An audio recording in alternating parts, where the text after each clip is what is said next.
નમસ્તે વિદ્યાર્થી, કેમ છો બધા? મજામાં ને?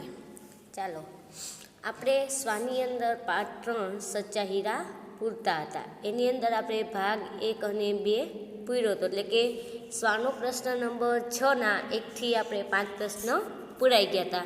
આજે ફરી વખત આપણે સ્વાની અંદર પાઠ 3 પ્રશ્ન નંબર 6થી શરૂ કરવાના છે. પ્રશ્ન નંબર 6, चौथी स्त्री का बेटा वास्तव में एक सच्चा हीरा था, कैसे? जो चौथी स्त्री का बेटा बहुत ही सीधा साधा और सरल स्वभाव का था. सिर पर पानी से भरा घड़ा उठाए ला रही माँ को उसने अनदेखा नहीं किया. वह माँ के पास गया और घड़े को उसके सिर से उतार कर अपने सिर पर रख दिया. घड़ा लेकर वह घर की तरफ चल पड़ा. इस तरह अपनी माँ के प्रति सच्चा सेवा भाव देखकर उसने खुद को सच्चा हीरा साबित कर दिया. तो समझाई गया प्रश्न कीधु. चौथी स्त्री का बेटा वास्तव में एक सच्चा हीरा था, कैसे? तो શું કામે? તો કે તેને પોતે સાવ સીધો સાદો ને સરળ સ્વભાવનો હતો. પોતાની માં છે એ પાણીના ઘડા લઈ અને ઘર તરફ જતી હતી, એને અનદેખી ના કરી અને એની પાસેથી ઘડા લઈ અને પોતે પોતાના માથા ઉપર રાખી અને ઘર તરફ જવા લાગ્યો. તેથી એને સચ્ચા હીરા કીધા. પ્રશ્ન નંબર 7, હવે એ કેવો છે? તો કે વિદ્યાર્થીએ જાતે લખવાનો હોય એવો પ્રશ્ન છે. अपने घर में आप माता पिता को कौन कौन से काम में मदद करते हैं? જોઈએ તમે તમારા મમ્મી પપ્પાને કેવી મદદ કરો છો. જવાબ જોઈએ. मैं माँ के कहने पर बाजार से चीज़ खरीद लाता हूँ. इन चीज़ों में साग सब्जी, दवाएं, फल तथा अन्य वस्तुएं होती है. घर की साफ सफाई में भी माँ की मदद करता हूँ. पिताजी के लिखे पत्र डाक खाने की पत्र पेटी में डाल आता हूँ. धोबी के यहाँ से उनके कपड़े ले आता हूँ. उनके कहने के अनुसार खाने पीने की चीज़ें लाता हूँ. इस प्रकार घर में मैं अनेक कामों में अपने माता पिता की मदद करता हूँ. बराबर बधाए आ ज लखवानुं छे, कोई पोताना मंतव्य आमां आपणे आपवाना नथी. प्रश्न नंबर 3, आदमी सच्चा हीरा कैसे बन सकता है? જોઈએ કેવી રીતે બને છે.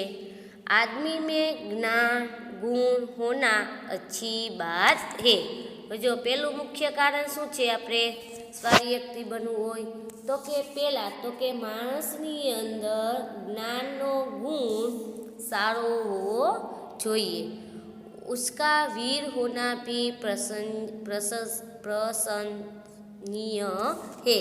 पहला तो केवो तो कि एक ताकतवारो होवो જોઈએ. लेकिन यदि उसका ज्ञान आचरण में नहीं उतरता तो वह व्यर्थ है. जो શું કીધું કે તેની પાસે જ્ઞાન હોય પણ તે બીજા સમક્ષ રજૂ ના કરી શકે તો બધું નકામું છે. કોરા જ્ઞાન કિસકે ઉપયોગ में नहीं आता. એટલે કે આપણું પાસે ગમે એટલું જ્ઞાન હોય, જો આપણે બીજાને આપી ન શકીએ તો એ ઉપયોગમાં આવતું નથી. अपने ज्ञान को गुण को कर्म में उतार कर ही उन्हें सफल बनाया जा सकता है. એટલે કે આપણા જે જ્ઞાનનો ગુણ છે, જે કામ કરીએ છીએ એ કામમાં દેખાડીને આપણે સફળ થઈ શકીએ છીએ કે આપણે આવા તાકાતવાળા, આવા બુદ્ધિશાળી બધાથી અલગ છીએ. इस प्रकार कर्म करके बड़ों की सेवा करके શું આવે તો કે बड़ों की सेवा करके ત્યાર પછી बड़ों की सेवा करके, बड़ों की सेवा और ज़रूरतमंदों की मदद करके ही आदमी सच्चा हीरा बन सकता है। થઈ ગયું। આવા ગુણ આપણી પાસે હોવા જોઈએ ત્યારે આપણે એક સચ્ચા હીરા તરીકે સાબિત થઈએ। ત્યાર પછી પ્રશ્ન નંબર 7, निम्नलिखित मुहावरों के अर्थ लिखकर वाक्य में प्रयोग कीजिए। पहलो मुहावरे इधर उधर की बातें करना, આપણે જે કરીએ તે એટલે એનો મિનિંગ શું સાથે ગપ્પે લગાના અથવા વ્યર્થ की बातचीत करना, નકામી વાતચીત करवी। वाक्य જોઈએ, इधर उधर की बात करते हुए तीनों मित्र घर लौट आए।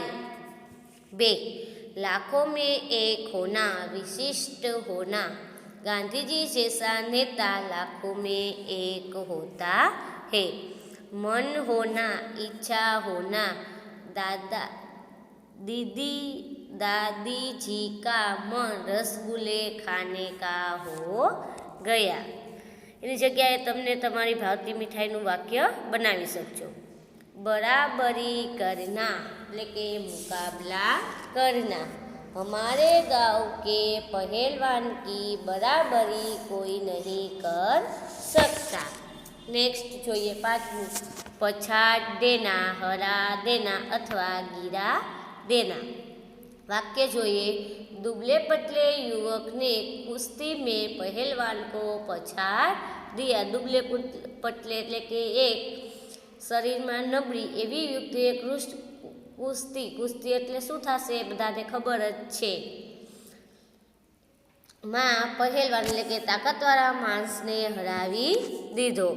6, कंठ में सरस्वती का निवास होना, पढ़ाई लिखाई में बहुत तेज होना, लड़की इतनी होशियार है जैसे उसके कंठ में सरस्वती का निवास हो। गोद का हीरा, प्यारा बेटा, लाडला बेटा, वह होनहार लड़का सचमुच अपनी माँ की गोद का हीरा था। 8मुं, गदगद स्वर में कहना, अत्यंत आनंदित होकर कहना, माँ ने गदगद स्वर में कहा कि उसका बेटा लाखों में एक है।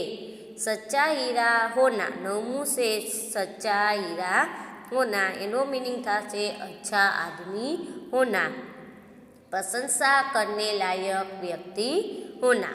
वाक्य જોઈએ, भारत माता का हर सपूत सच्चा हीरा है। सपूत એટલે સૈનિક, કે भारत माता का हर सपूत सच्चा हीरा है। ચાલો આજે આપણે સ્વાનો પ્રશ્ન 6ની અંદર જે બાકી રહી ગયેલા હતા એટલા પ્રશ્ન લખ્યા અને પ્રશ્ન નંબર 7 લખ્યો। તો આજનું તમારું હોમવર્ક છે સ્વાનમાં લખાવેલા પ્રશ્ન નંબર 6ના સ્વાનો પ્રશ્ન 6 એના પ્રશ્ન નંબર 6, 7 ને 8 એક વખત લખવા અને પાકા કરવા। આગળનો પાઠ આપણે આના પછીના પીરિયડમાં ભણશું। આવજો।